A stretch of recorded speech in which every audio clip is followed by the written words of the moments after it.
Ja, tervitus. Et mina olen Erki Kokata ja Raido on siis nii-öelda tehnilise poolega toetamas. Ja pane võib-olla kohe järgmine slaid, et räägime kiiresti üle, mis on Eesti platvormi võimalused siis andmete kogumisel. Ja kindlasti on seal oluline integratsioon kõikide teiste kihtidega, struktuuridega, elementidega, mis siis võimaldab meile täpse ja ajakohase andmekorja, et võimaldab siis väljas olla olukorra teadlik, näha varasemat projekte, selle sama objekti eelnevaid toiminguid ja võib-olla siis ka neid teiste kolleegide tegevusi samaaegselt või varasemalt tehtud. Ja nagu ka platvormi teistele osadele tuleb ka siin järjest pidevalt uuendusi, uusi võimalusi ja täna siis tahamegi mõned teile ette näidata.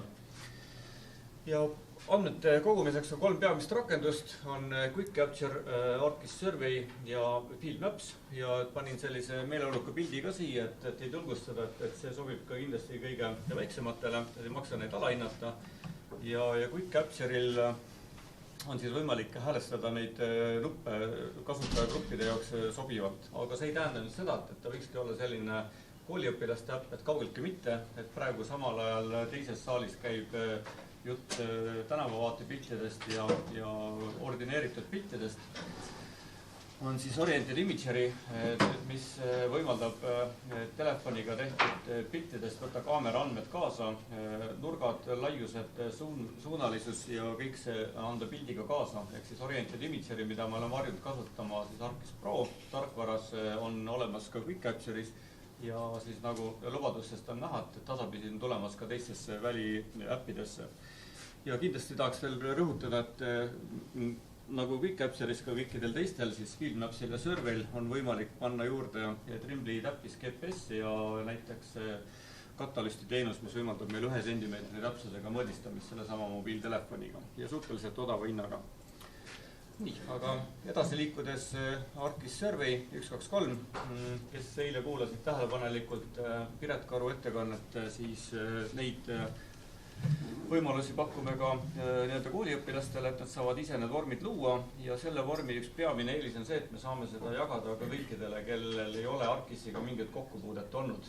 Et praegu käib õppus SIIL 2025, Kaitseliit üsna hoolikalt kasutab neid võimalusi, kogub andmeid, jagab neid töölaudadele, kuskil jookseb info kokku, kus midagi toimub, pildid, kellaajad, asukohad on kõik kenasti juures ja on neid suhteliselt lihtne häälestada. Ja mis on siis võib-olla olulisem, mida me tahame siin täna ka näidata, aga on siis lihtne AI assistent. Nils juba eile tegi väikse isutekitaja seal paneelis, et täna siis näitame võib-olla täpsemalt. Ja pane veel järgmine pilt, on 3. rakendus, on ArcGIS Field Maps, on siis kaardipõhine ja seal on nüüd juba siis natukene rohkem võimalusi, mis võib-olla mõne jaoks on keeruline, tegelikult lihtsalt võtab natukene rohkem aega, aga selle võrra on ka tohutult palju võimalusi. Kes on käinud meie konverentsidel varem, siis tegelikult me teeme niimoodi koos juba Raidoga seda 5. korda ja kõik need huvitavad ja kasulikud võimalused on siin aegade jooksul läbi käinud, et kes tunneb, et võiks olla rohkem infot geopiirete kohta, väliseid sensoreid, vaadata, kas see Indorsiga kokku läheb, kuidas teha offline kaardipakette, et need andmed näiteks kuskil levist väljas koguda ja nii edasi. Pane võib-olla veel üks pilt edasi, et siis neid võimalusi me oleme kõik ükshaaval ka läbi käinud varasemalt, et võime neid salvestisi teile saata, kes on juba ajaloos allapoole ära läinud ja tahab uuesti vaadata. Ja täna veel teeme siis ka mõned demod selle kohta, et kus siis need arcade'i ja muud võimalused on ära kasutatud. Et demodes siis päris sellist aktsiatrallide rühma tasemele me ei lähe lugupidamisest, vaid näitame võib-olla mõningaid selliseid nippe ja trikke, kuidas saaks rohkem seda AI teemat ära kasutada ja siis fotode pealt infot lugeda. Aga annan sõna Raidole. Ja, tervist ka minu poolt. Ja alustame siis demodega, et oleme mõelnud siis niisugused mingid näidisstsenaariumid välja, mis meie hinnangul välitöödel ikkagi tulevad teil ette, mida on meie käest küsitud, mida me oleme teinud ja proovime siis niisuguse nippide ja trikkidena neid siin demoda teile. esimeseks stsenaariumiks võiks olla see, et kuidas me saame välitöid siis väljas jälgida, et millised objektid on meil ära kontrollitud, millised ei kontrollimata, see üsna nagu segaseks läheb see pilt, eriti veel, kui mitu inimest korraga töötavad. Et ma olen niisuguse näidisandmestiku teinud, et niisugused objektid on, mis iganes objektid nad siis on, et ma ei tea, veeettevõtte puhul hüdrandid, võib-olla mingid elektripostid ja mis iganes veel. Ja siis on nii-öelda klassikaliselt mingi hoolduse akti tegemine, ehk tal on mingi hooldus ja välitöödel me peame siis neid käima ja hakkama tegema. Nii. Ühe keerukuse veel tegime siia, et me tahaks saada nii-öelda siia objekti külge ka järgmise ülevaatuse kuupäeva, ehk see võiks olla niisugune välp, võiks olla siis 2 aastat. Et kui ma olen siia ühe hoolduse loonud, siis automaatselt kirjutatakse järgmise hoolduse kuupäev, mis on siis 2 aasta pärast. Et selle järgmise hoolduse arvutuseks me võiksime kasutada siin eelnevalt juba läbi käinud ka atribuudireegleid, et ma olen siis siia ühe niisuguse loonud. Ja selle me siis loomegi nii-öelda seal serveri poole peal ära ja publitseerime teenuse. Kui ma lähen siit edasi, et kui mul on see teenus loodud, et siis ma hakkan nüüd mobiilitöötajate jaoks seda kaarti kokku panema MapViewer vaates. Et siin on see sama andmestik ja ma võiksin nüüd see kaardi nii-öelda loetavamaks teha, ehk need mummukesed hooldatavad objektid mingi tunnuse alusel ära värvida. Et ma võiks seda teha siis niimoodi, et näiteks punased on need, mida on vaja kontrollida veel ja rohelised need, mis on kontrollimata. Ja ma saan ära kasutada siis seda sama, kui ma korraks siia lähen veel provaatesse, seda sama siis järgmise ülevaatuse kuupäevad, millel on see tühi, siis see on veel vajab nii-öelda hooldust. Ja lisame siis siia nii-öelda, tekitame eraldi expressioni ja ütleme, et ta kirjutaks siis väljale tehtud, kui seal järgmise ülevaatuse kuupäevas on mingi väärtus. Nii, ja konfigureerime ära, praegu ta pani mul tagurpidi selle, muudame värvid, ütleme, et see on siis tehtud on rohelised ja siis teised, ehk siis tegemata on punased. Nii. Ja nüüd on mul niimoodi kaardi vaates visuaalselt hea ülevaade, millised objektid on kontrollitud, millised kontrollimata. Veel ma saan siis ära konfigureerida ka oma pop-upid, et seda oleks väljas mugav ja lihtne kasutada. Et ma olen selle juba eelnevalt ära teinud ja vaatame siis, lähme korraks mobiilivaatesse, vaatame, milline see töö võiks siis mobiilivaates välja näha. Ja, et nüüd ma siis kehastun välitöötajaks, välitööd on toredad, saab liikuda ja värsket õhku. Avan FieldMapsi rakenduse ja siin on mul ette valmistatud siis, luban ennast positsioneerida ka. Vaatame, kas ma oleme õiges kohas. Jah, oleme küll. Nii, see kaart on vale, me võtame õige kaardi ette, on meil demo 1. Ja on meil siis Raido poolt ette valmistatud 2 tüüpi objekte, et olla kindel, võime vaadata veel legendist, et kontrollida punaseid ja mis on kontrollitud, peaks muutuma roheliseks. Ja võtame siit selle ühe punase ette, objekt HD112, oletame, et on hydrant. Ja on tal siis suhteliselt lühike nimekiri praegu ette valmistatud nendest kihtidest, aga meil on vaja teha seal hooldus. Ja lisame sinna hoolduse, praegu seda ütleb, et ühtegi hooldust seal varem tehtud ei ole, sellepärast on ka punane. Ja siis on vaja ära täita meil 3 välja, et paneme siia kiiresti, et kas märk on loetav või mitte, ütleme, et on loetav. Rõhk, näiteks mõõdame selle hüdrandi rõhu ära, et kas annab piisavalt, on 3 atmosfääri, on et okei, ja seisukord näiteks on hea. Nii. Ja vaatame, kas selle ka ära salvestab ja juba siin minu kaardi peal on näha, et see täpike muutus roheliseks ja samuti peaks andma juba siis järgmise hooldusaja. See on objekti küljes? Jah. Et objekti peal vaadates, siis on mul järgmine hooldus 8. mai aastal 27, ehk siis täpselt see 2-aastane periood, mida Raivo mainis.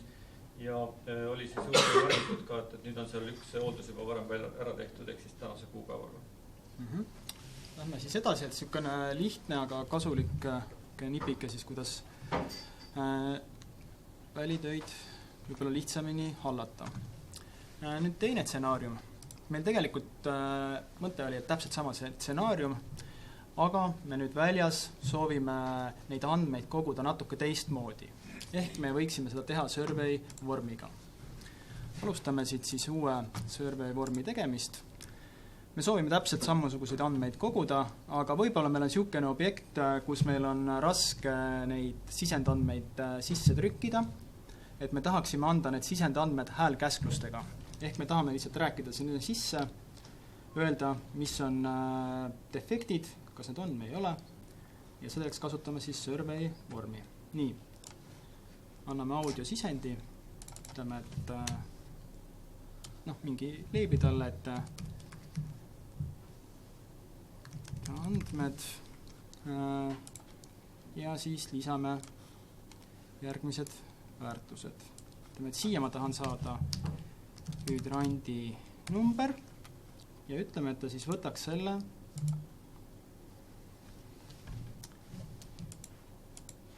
nii. Miskit on meil.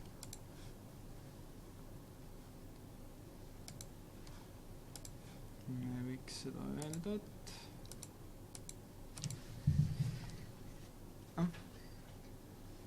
ei. Võtame siit selle ette. Mul on siis ette valmistatud. Et nii-öelda me defineerime ära siis, ma olen siin andnud samamoodi talle audiosisendi, defineerinud ära, et ta kasutaks, ma olen veel selle audiosisendi nii-öelda pannud ka siia teksti väljale, et mul tuleb kogu see jutt siis, mis ma räägin, teksti kujul siia, ja et ta võtab selle teksti väljalt AI abiga välja, mida ma siis soovin. Et mina kirjutan siia oma käega, et sisesta siia hüdrandi number, ehk me soovime sellest tekstist välja võtta hüdrandi number. Samamoodi ma olen ära teinud siis selle rõhu kohta, ehk defineerinud talle, et AI võiks otsida sealt hüdrandi rõhu. Ja nii ma olen terve selle akti siis vastavad need parameetrid, mida ma soovin kokku koguda, siia ära defineerinud.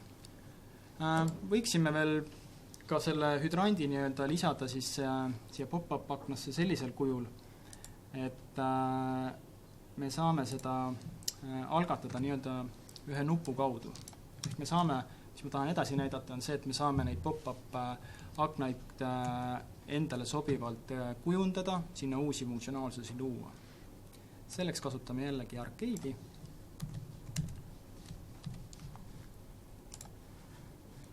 Ja meil lisatakse lihtsalt siia niisugune eraldi nupukene, et visuaalselt hea algatada nii-öelda siis mingit järgnevat tegevust.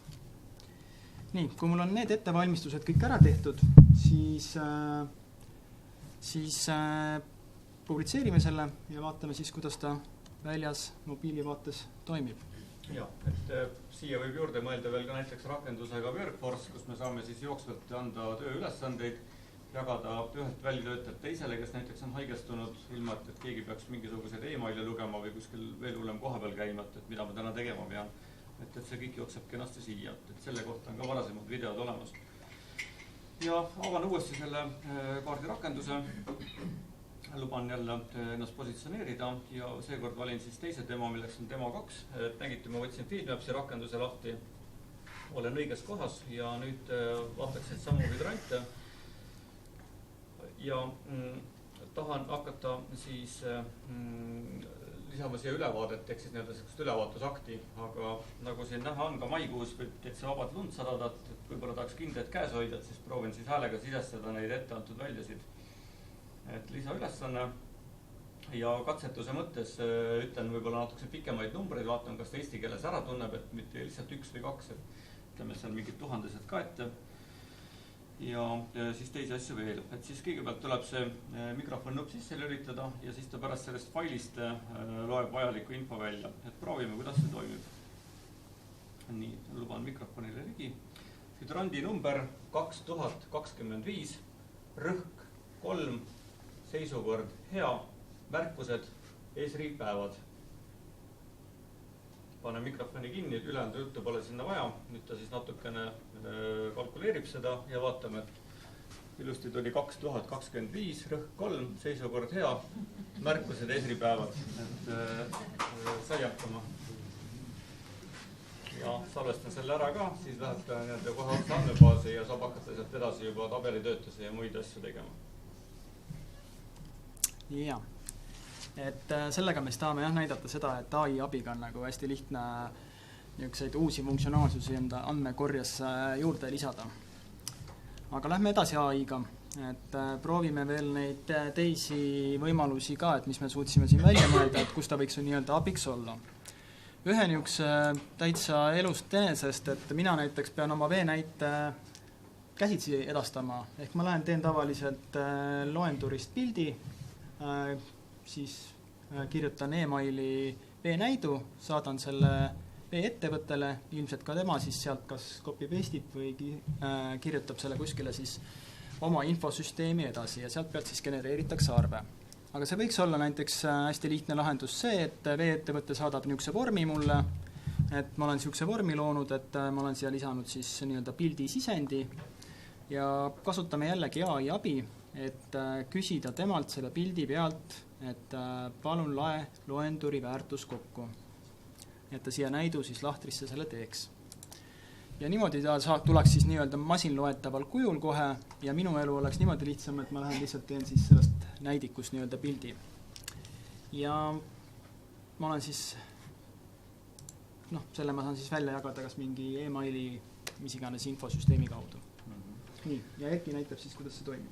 Ja nüüd inimene, kes peab nüüd pilte koguma, et pildid tulevad erineva kvaliteediga eri aegadel, et ma ei hakka need iga kord võib-olla seal lahti tegema, et siis on mul selline hea link, kas mingisuguse kindla nupu all või võtan näiteks ruutkoodist lahti, et proovime need võimalused ka ära.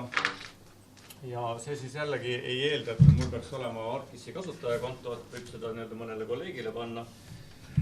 Avan siis brauseris ja avaneb mul siis seesama Survey rakendus.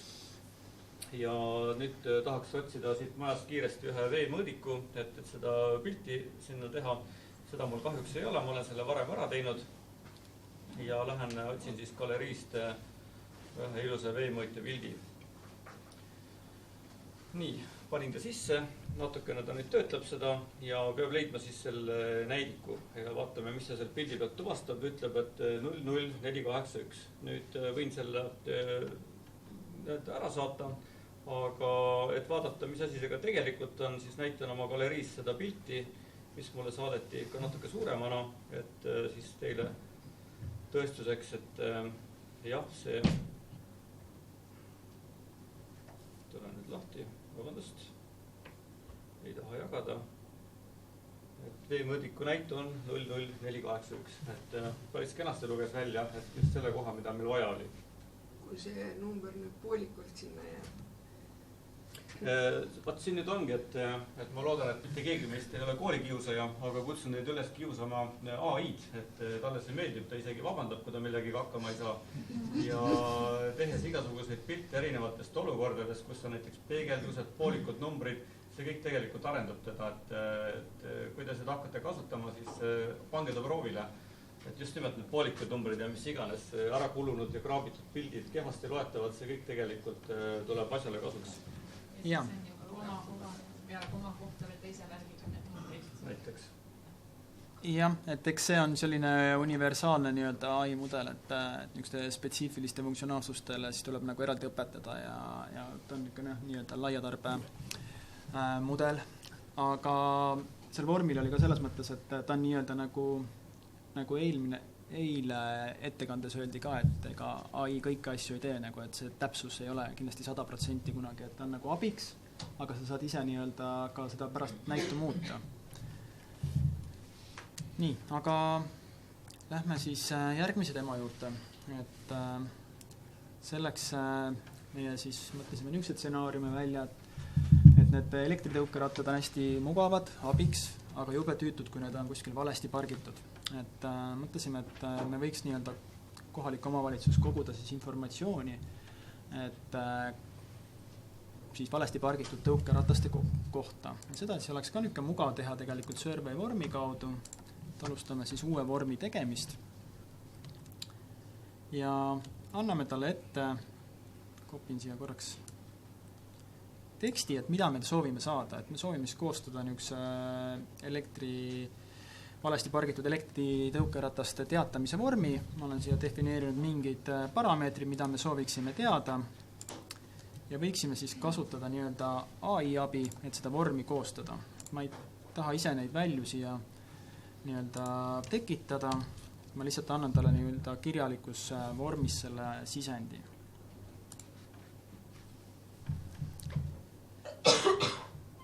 Nii, ta pakub välja mulle niisuguse esimese nägemuse sellest, ma saan siin seda täiendada või muuta veel midagi, anda talle järgnevaid soovitusi, aga kui ta mulle üldpildis sobib, siis ma saan selle genereerida. Ja nüüd ta siis tekitabki mulle selle survey disaini vaates soovitud vormi ja siia ma siis võiksin veel lisada mingeid täiendavaid komponente. Ma olen selle tegelikult siia juba kõrval ära konfigureerinud, ehk me võiksime samamoodi kasutada seda pildi tuvastust, ehk olukorrast võiksime sinna lisada ka pildi ja me soovime siis pildi pealt teada saada, palju seal neid tõukerattaid on. Selline niisugune statistiline info. Nii, ja ma olen siis selle vormi, kui ma olen ta valmis teinud, jagan ta siis jälle välja. Jah, et see nüüd ei ole, ütleme, mõeldud, et selline pealekaebamise äpp, aga lihtsalt kui mingisugune asutus või organisatsioon tahab tagasisidet, siis survey vorm on selleks suurepärane, et ma teen jälle ruutkoodist pildi, näiteks, et kui on probleemiks tõukerataste parkimine, siis saan seda kogukonnaga jagada ja siis saan seda tagasisidet. Nii, pane siis nüüd ekraani peale ja ruutkoodist avab jälle survey vormi. Kõigepealt oleks mõistlik võtta sinna juurde asukoht, märgin enda asukoha, jälle luban, näitab õigesse kohta, okei. Siis märkus, et ennem kasutasime seda häälkäsklusi, nüüd võib siis oma kirjutada, ütlen, et demo, ei hakka kellegi peale siin näpuga näitama, esitaja nimi olen mina, rendifirma ka, et siin on küll palju tuttavaid, aga samamoodi jätame nad kõik mängust välja praegu ja nüüd on siis oluline koht jälle, et tee siis sellest olukorrast pilt ja siin ruumis mul käepärast ühtegi tõuks ei ole, ma siis lähen jälle korraks galeriisse ja oleme siis teinud eile ühe pildi, kui ma etsin vist oli 2 tõukeratast seal peal ja natuke mõtleb ja tuli siia number 2, et vormistan ära, saadan ära ja siis teile rõõmuks näitan seda pilti ka siis täpsemalt. On 2 tõukeratast, eilse kuupäevaga pilt. Ja Bolti omad. Nüüd on Bolti omad, jah. Ja tänan täpsustusest. Aga mõte oli, jah. Need on juhuslikud rohelised jalgrattad seal. Täiesti juhuslikud tõuksid. Jaa, aga sellega ongi meie demod läbi, et praegult need nii-öelda survey AI funktsionaalsused on veel survey betas kättesaadavad, et kellel huvi on, siis neid peaks saama testida seal beta saidil. Et kindlasti nagu muudavad siis nii-öelda tulevikus andmekorja ja kõik muud funktsionaalsused nagu palju lihtsamaks. Aga aitäh põneva ettekande eest!